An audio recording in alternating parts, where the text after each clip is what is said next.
அனைவருக்கும் வணக்கம். அறிவோம் ஜோதிடம் யூடியூப் சேனல் மூலமா உங்களை மீண்டும் சந்திப்பதில் மகிழ்ச்சி. ஏற்கனவே நாம இந்த யூடியூப் சேனல்ல மீட்டர் வட்டிக்கு விடக்கூடிய ஜாதகர் பத்தின விவரங்களை பார்த்தோம். இப்போ மீட்டர் வட்டிக்கு வாங்கக்கூடிய ஜாதகரின் விவரங்கள் எப்படி இருக்கு அப்படிங்கிறத இந்த வீடியோ மூலமா நம்ம பார்க்கலாம். இந்த ரெண்டு ஜாதகத்திலையும் ஒரு சில விஷயங்கள் ஒரே மாதிரி இருக்கிறத நான் சுட்டிக்காட்ட விரும்புறேன். பொதுவா ஜாதகர்கள் என்னை தேடி வரும்போது அவர்களுக்கு அடிப்படையா சில விஷயங்கள் தெரிஞ்சிருக்கும். ஒரு கிரகம் உச்சமா இருந்தாலும் நீசமா இருந்தாலும் அதை பத்தி அவங்களே சொல்லுவாங்க. உச்சமா இருந்தா தன்னை பற்றி பெருமிதமா காலர் தூக்கி விட்டுக்கிறதும், நீசமா இருந்தா அதை பத்தி தனக்கு எதுவுமே பயன்படாம போயிடுது, நான் அதனாலதான் வீணா போயிட்டு இருக்கேன் வாழ்க்கை அப்படிங்கிற மாதிரி ஒரு அபிப்பிராயத்தையும் அவங்க இயல்பா வச்சிருப்பாங்க. அப்படி இந்த ரெண்டு ஜாதகத்தையும் நான் காட்டுறேன். இந்த ரெண்டு ஜாதகத்திலையும் சுக்கிரன் எப்படி இருக்காருன்னு பார்க்கும்போது இவங்க ரெண்டு பேருக்குமே சுக்கிரன் கிட்டத்தட்ட ஒரே மாதிரி தான் இருக்காரு. மீட்டர் வட்டிக்கு கொடுக்கக்கூடியவருக்கும் சரி, அவங்க கிட்ட இருந்து வாங்கக்கூடியவருக்கும் சரி, சுக்கிரன் ஒரே மாதிரி இருக்காரு. சொல்ல போனா வாங்கிட்டு போறவருக்கு சுக்கிரன் இன்னும் நல்லாவே இருக்காரு, கொடுக்கிறவருக்கு சுக்கிரன் கொஞ்சம் குறைவா இருக்காரு. அந்த வித்தியாசத்தை நான் இப்போ காட்டுறேன் பாருங்க. இந்த ஜாதக கட்டத்தை நீங்க பாருங்க. முதல்ல மீட்டர் வட்டிக்கு விடக்கூடியவர்களுடைய ஜாதகம் இது. இந்த ஜாதகத்தினை பத்தின ஆய்வுகள் ஏற்கனவே நான் போட்டிருக்கேன், என் சேனல்லயே அது இருக்கு. அது முழுமையான ஆய்வு இருக்கும். இதுல ஒரு சின்ன விஷயங்கள் மட்டும் எடுத்து காட்டுறதுக்காக நான் அதை பயன்படுத்திக்கிறேன். இந்த ஜாதகருக்கு பாருங்க, இவர் கடக லக்னத்துல பிறந்திருக்காரு. இவருக்கு சுக்கிரன் இருக்கிற இடம் பாத்தீங்கன்னா துலா ராசியில ஆட்சி பெற்று இருக்கு. இந்த மீட்டர் வட்டிக்கு விடக்கூடியவருக்கு அப்போ சுக்கிரன் நல்லா இருக்கு அப்படின்னு அவரும் சொல்லிக்கிறாரு. எனக்கு சுக்கிரன் ஆட்சி சார், நான் பணம் வட்டிக்கு விடுறேன் சார் அப்படின்னு சொல்றாரு. அது நம்ம நம்பக்கூடிய மாதிரி இருக்கு. இப்போ வாங்கக்கூடியவருடைய ஜாதகத்தை காட்டுறேன். இந்த வாங்கக்கூடியவருடைய ஜாதகம், அவருடைய விவரங்களை பாருங்க. அவருக்கு துலா லக்னம். துலா லக்னம்ங்கிறது சுக்கிரனுடைய ஆட்சி வீடு. அப்போ லக்னாதிபதி சுக்கிரனே அங்க லக்னாதிபதி ஆட்சி பெற்று இருக்காரு. ஆட்சி பெற்றதோடு மட்டும் அந்த வீட்டிலேயே இல்லாம அவர் என்ன பண்ணிருக்காருன்னா, இந்த சுக்கிரன் மீனத்துல போய் உச்சம் அடைகிறார். அப்போ இன்னும் பலம் கூடுது சுக்கிரனுக்கு. தானே லக்னாதிபதியே போய் உச்சம் அடைகிறது பலம் கூடுது. எங்க மீனத்துல உச்சம் அடைகிறார். அந்த இடத்துல புதன் நீசம் அடையுது. அப்போ நீசம் அடையக்கூடிய புதன் நீசபங்க ராஜயோகம் அடையுது புதன். இந்த மீனத்துல பாத்தீங்கன்னா சுக்கிரன் புதன் கேது 3 கிரகங்கள் இந்த வாங்கக்கூடிய ஜாதகருக்கு இருக்கு. அப்போ இரண்டு பேருக்குமே பாருங்க, சுக்கிரன் நல்லாதான் இருக்கு. ரெண்டு பேருக்குமே விடக்கூடியவருக்கு, வட்டிக்கு விடக்கூடியவருக்கு ஆட்சி பெற்று இருக்கு. வாங்கக்கூடியவருக்கு இன்னும் நல்லாவே இருக்கு. அதாவது அந்த லக்னாதிபதியா இருந்து லக்னாதிபதி உச்சமும் அடைஞ்சிருக்காரு அப்படிங்கிற வகையில இன்னும் நல்லா இருக்கு. ஆனா வாங்கின ஜாதகர் ஊரை விட்டு ஓடிடுறாரு. வட்டிக்கு விட்டவர் அந்த ஊர்லயே இன்னும் செல்வ செழிப்போட இருக்கார். இந்த ரெண்டு வித்தியாசம் எப்படி ஏற்பட்டது அப்படிங்கறதுதான் இந்த வீடியோ மூலமா நான் உங்களுக்கு காட்ட போறேன்.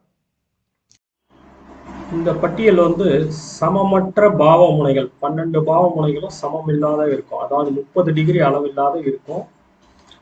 இதுக்கு அடுத்தது நட்சத்திரத்தை 9 பகுதிகளாக பிரித்து, அந்த 9 சமமற்ற பகுதிகளாக பிரித்து அதன் வழியில போடக்கூடிய அட்டவணை இது. இந்த அட்டவணைப்படி தான் கேபி சிஸ்டத்துல ஜாதகம் பார்க்கிறோம். முதல்ல இந்த வித்தியாசங்கள் எப்படி ஏற்படுது அப்படிங்கிறதுக்கு முக்கியமான காரணம் எதுன்னு கேட்டீங்கன்னா, அந்த வீடுகள் முக்கியம் கிடையாது. அந்த கிரகங்கள் எந்த நட்சத்திரத்துல போதோ அந்த நட்சத்திரம் எந்தெந்த பாவ முனைகளுக்கு அதிபதியாகி அதனுடைய லிங்குகளை வாங்கி வச்சிருக்கோ அதை பொறுத்துதான் இந்த கிரகம் செயல்படும். அதாவது ஒரு நட்சத்திரத்தின் மேல நகரக்கூடிய ஒரு கிரகத்துக்கு அந்த நட்சத்திரங்கள் வைத்திருக்கக்கூடிய வீடுகள், அதனுடைய ஆதிபத்தியம், அதனுடைய பாவ முனைகளை பொறுத்துதான் அந்த ரிசல்ட் வரும் அப்படிங்கிறது தான் இங்க கவனிக்க வேண்டிய விஷயமா இருக்கு. அப்ப எந்த இடத்துல அவங்க இருக்கிறாங்கிறது முக்கியம் இல்லை, எந்த நட்சத்திரத்துல போறாங்க, அந்த நட்சத்திரத்துக்கு எந்த மாதிரியான வீடுகளின் தொடர்புகள் கிடைச்சிருக்குங்கிறது தான் இங்க முக்கியம். இதை நம்ம இப்போ பார்க்க போறோம். இப்போ முதல்ல மீட்டர் வட்டிக்கு விட்ட ஜாதகனுடைய டீட்டெயில் எடுத்துக்கலாம். இப்போ சுக்கிரன் இவருக்கு பாத்தீங்கன்னா 5க்கும் 8க்கும் உப அதிபதி சப்லாடா ஆகி நிற்கிறார். அவர் 5ஆம் பாவத்துக்கும் 8ஆம் பாவத்துக்கும் சுக்கிரன் தான் சப்ளாடு. இது வந்து விட்டவருக்கு, வட்டிக்கு விடுறவருக்கு. வட்டிக்கு வாங்கினவருக்கு இதே சுக்கிரன் என்ன ஆகுதுன்னு பார்த்தீங்கன்னா 6ஆம் பாவத்துக்கும் 9ஆம் பாவத்துக்கும் சப்ளாடா வந்து நிற்கிறாரு அவர். இப்போ ரெண்டுத்துக்கும் வித்தியாசம் இதுதான். வாங்கினவருக்கு 6 9, விட்டவருக்கு 5 8. அந்த 6 9க்கு அப்படியே 12ஆம் பாவம் 5 8 பாவங்கள். இப்போ 5 8 பாவங்கள் வச்சிருக்காரு சுக்கிரன். அது என்ன சொல்லுது அப்படின்னு பார்த்தீங்கன்னா 8ஆம் பாவம்ங்கிறது கஷ்டத்துல இருக்கிறவங்களோட பழகுறது. ரொம்பவும் வறுமையில் இருக்கிறாங்க, தினசரி வலி வேதனைகளை அனுபவிச்சுட்டு இருக்கிறாங்க, ஏழ்மையான மக்கள், இவங்கெல்லாம் வந்து 8ஆம் பாவம். இவங்க கிட்ட தான் வந்து ஒருத்தர்கிட்ட பழகிதான் ஒருத்தர் வட்டிக்கு விட்டு வாங்க முடியும். அப்பதான் அது கரெக்டா இருக்கும். அப்போ இந்த வட்டிக்கு விடுற ஜாதகருக்கு சுக்கிரன் பாருங்க கரெக்டா 8ஆம் பாவத்தை போய் தொடர்பு கொண்டுருச்சு. கூடவே 5ஆம் பாவத்தையும் வச்சிருக்கு. இந்த 5ஆம் பாவங்கிறது என்னன்னு கேட்டீங்கன்னா காம்ப்ரமைஸா போறது, சண்டைக்கு பெருசா சண்டை போடாம, அவங்கள பகைச்சிக்காம, அவங்கள ரொம்பவும் துன்புறுத்தாம, அவங்க கிட்ட வந்து சுமூகமா பழகி காசை சம்பாதிக்கிறது. இதுதான் வந்து விடுறவருக்கு உண்டான அமைப்புல இருக்கு 5 8 பாவங்கள். அதுவே வாங்குறவருக்கு என்ன பாவம் வந்திருக்குன்னு பாத்தீங்கன்னா 6 9 பாவங்களா வந்திருக்கு. அப்போ 9ஆம் பாவங்கிறது 6 9ல 9ஆம் பாவம் என்ன சொல்லுது அப்படின்னு பாத்தீங்கன்னா 8ஆம் பாவம் சொகுசா, ஏதாவது கஷ்டப்படுறவங்கன்னு சொன்னா 8ஆம் பாவம், 9ஆம் பாவங்கிறது சொகுசா இருக்கிறவங்க. இன்னொன்னு 9 பாவங்கள்ங்கிறது என்ன, 9ஆம் பாவங்கிறது என்னன்னு கேட்டீங்கன்னா படிக்காம வரக்கூடிய ஒரு தொழில். அந்த தொழிலை செய்யறதுக்கு படிச்சு வர வேண்டிய அவசியம் கிடையாது, கஷ்டப்பட்டு வர வேண்டிய அவசியம் கிடையாது 9ஆம் பாவ தொழிலுக்கு மட்டும். அது வந்து சுலபமா அந்த தொழிலை வந்து ஆரம்பிச்சிடலாம். அதுதான் வந்து பரம்பரை தொழில்னு நம்ம சொல்றோம். அந்த மாதிரி இருக்கிறவங்களோட பழக வேண்டிய ஒரு அமைப்பு வந்து இந்த வாங்கக்கூடிய ஜாதகருக்கு ஏற்படுது. சுக்கிரன் வந்து அந்த 9ஆம் பாவத்தை போய் தொடர்பு கொள்றாரு. அவங்க வந்து படிச்சு பதவிக்கு வந்தவங்க கிடையாது, அவங்க கிட்ட பணம் இருக்கு, அது பரம்பரை தொழிலா செய்யறாங்க, அப்படிப்பட்ட நபர்கள் அப்படிங்கறதான் 9ஆம் பாவத்துக்கு அந்த சுக்கிரன் போய் டச் ஆயிடுது. கூடவே 6ஆம் பாவமும் போய் சேர்ந்துருது. 6ஆம் பாவங்கிறது என்ன, அடிமையாய் இருத்தல், அவங்க கிட்ட வேலை செய்யறது, அவங்களோட வந்து அவங்க என்ன சொல்றாங்களோ அவங்களுக்கு கிட்ட பழகிறது அப்படிங்கிற மாதிரி 6ஆம் பாவம். வேலை செய்யறதுங்கிறது 6ஆம் பாவம், சம்பளத்துக்கு வேலை செய்யறது அப்படின்னு சொல்றோம் இல்லையா 6ஆம். அப்போ 6 9ன்னு வரும்போது இவர் வந்து படிச்சு ஒரு வேலைக்கு போக முடியலங்கிறதையும் காமிச்சிருச்சு. அந்த படிக்காம ஒரு வேலை எதுவோ அந்த வேலையை தான் இவர் செய்யறாரு. 6ஆம் பாவம் கூட இருக்கிறதுனால அந்த வேலையை தான் செய்யறாரு. அதே சமயத்துல இவருக்கு வந்து பழகக்கூடிய நபர்கள் யாருன்னு பாத்தீங்கன்னா அந்த 9ஆம் பாவம் சம்பந்தப்பட்ட ஆளுங்களோட தான் இவர் பழகுறாரு. 9ஆம் பாவம் சம்பந்தப்பட்டவங்க படிச்சு வந்த நபர்களா இருக்க மாட்டாங்க, அவங்க பரம்பரை தொழில் செய்யக்கூடிய நபர்களா இருக்காங்க. இவர் 6ஆம் பாவம் போகும்போது அடிமையா போயிடுது, வேலைக்கு தானே போறாரு, அப்போ அவங்களோட இவர் அடிமையா தான் பழகுறாரு அப்படின்னு. இப்படி 6 9 இருக்கிறது தப்பு ஒன்றும் கிடையாது. 6 9 மூலமாக அவங்க கிட்ட இருந்து இவர் பணம் சம்பாரிச்சுன்னு வந்துட்டாருன்னா நல்ல வாழ்க்கை தான் அவருக்கு. அப்போ என்ன ஆகணும், இப்போ மீட்டர் வட்டிக்கு விடக்கூடிய ஜாதகத்தை காட்டுறோம் பாருங்க. இவருக்கு சுக்கிரன் 5 8 வச்சிருந்து நின்ற நட்சத்திரமா ராகு 6 10 பாவங்களை கூட கொண்டு வந்துருச்சு. 6 10னா என்ன, 6ங்கிறது ஒரு கடன் கொடுத்து வாங்குறது, கடன். 6ஆம் பாவங்கிறது கடன் சொல்றோம். 10ங்கிறது பதவின்னு சொல்றோம், ஒரு அந்தஸ்துன்னு சொல்றோம். 6ங்கிறது ரெகுலர் இன்டர்வல்ல வரக்கூடிய வருமானம்னு சொல்றோம். அப்போ இந்த 5ங்கிறது என்ன சொன்னோம், 5ங்கிறது ஒரு நிரந்தரம் இல்லாத வேலையின் மூலமா அவர் வந்து பணத்தை வாங்குறாரு, அதனால 5. 8ங்கிறது வறுமையில இருக்கக்கூடிய கிட்ட பணத்தை வாங்குறாரு, அதனால 8, அதனால இவர் வட்டிக்கு விட்டு வாங்குறாருன்னு போன வீடியோல சொன்னோம்.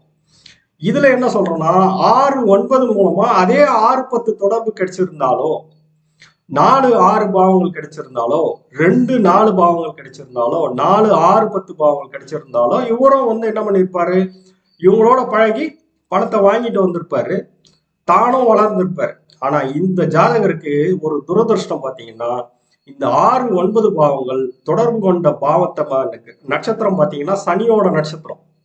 மீனத்துல சனியோட நட்சத்திரத்துல அந்த சுக்கிரன் போயிட்டு இருக்கு. அது உச்சமான ஒரு வீடு தான். ஆனாலும் அது இருக்கக்கூடிய நட்சத்திரம் பார்த்தீங்கன்னா சனியோட நட்சத்திரம். சனிங்கிறது ஒரு அடிமை கிரகம். அதுக்கு வச்சிருக்கிற பாவம் என்ன பார்த்தீங்கன்னா 4 மற்றும் 8 பாவங்கள். 8ன்னா என்னது? 8ன்னா போய் சிக்கிக்கிறது. அவங்களோட போயிட்டு அவங்க கிட்ட ஒரு வேலைக்கு போய் கடனை வாங்கி அவங்க கிட்ட அடிமையா மாறிடுறது, கொத்தடிமையா போயிடுறது. 6 6ஆகவே இருந்தா கூட வேலை பார்த்துட்டு வந்துடலாம். 6 4ஆ இருந்தா கூட சம்பளம் வாங்கிட்டு வந்துடலாம். இல்ல வளர்ச்சி தொழில் செஞ்சு வளர்ச்சியும் அடையலாம். ஆனா அப்படி எதுவுமே இல்லாம இவருக்கு என்ன ஆயிடுச்சுன்னா 4 8ஆ மாறிடுச்சு. 4 8ன்னா அவங்களாண்ட போய் சிக்கிக்கிறது.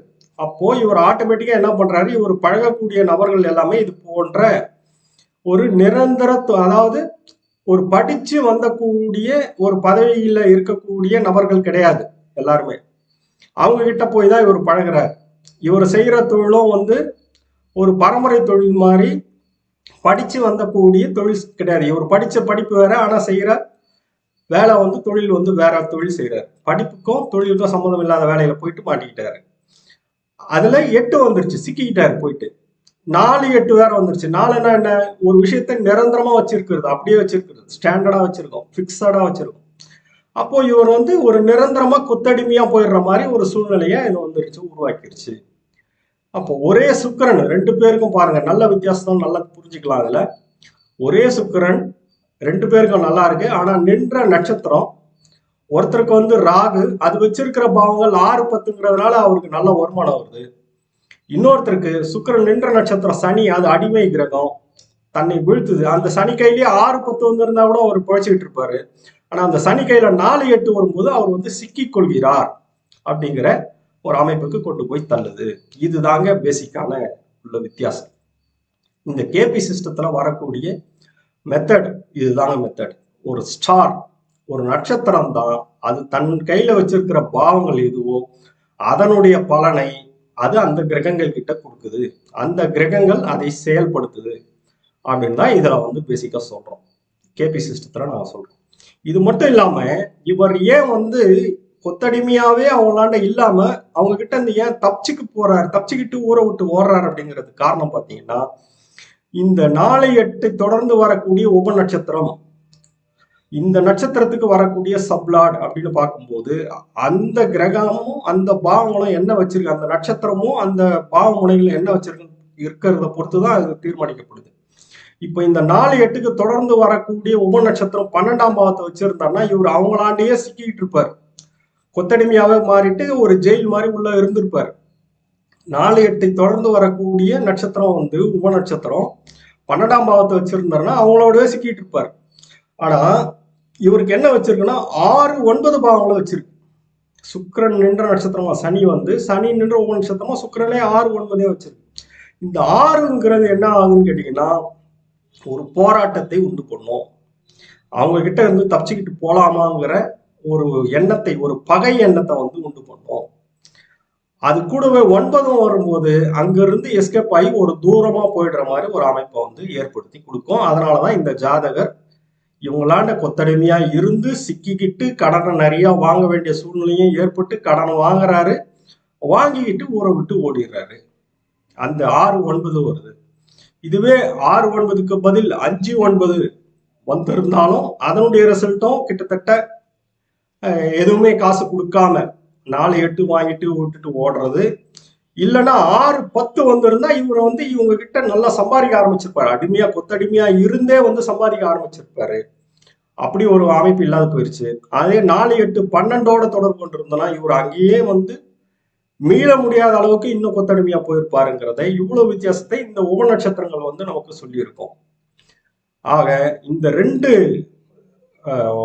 ரெண்டு ஜாதகருக்கு இடையே உள்ள ஒரே கிரகம் ஒரு பேசிக்கான நட்சத்திரத்துல நகர்றதை பொறுத்து அது பெற்றிருக்கக்கூடிய பாவமுனைகளை பொறுத்து இதனுடைய ரிசல்ட் வந்து டிஃப்ரெண்டா போகுது. ஒருத்தர் வந்து நல்லா வளர்ச்சி அடைகிறாரு, ஒருத்தர் வீழ்ச்சி அடைகிறாரு அப்படிங்கிறத புரிஞ்சுக்க முடியும்.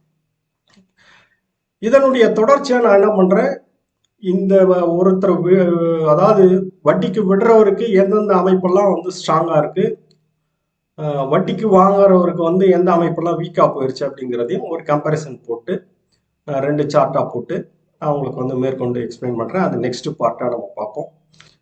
அடுத்த வீடியோவில் நம்ம மீண்டும் சந்திப்போம். நன்றி, வணக்கம்.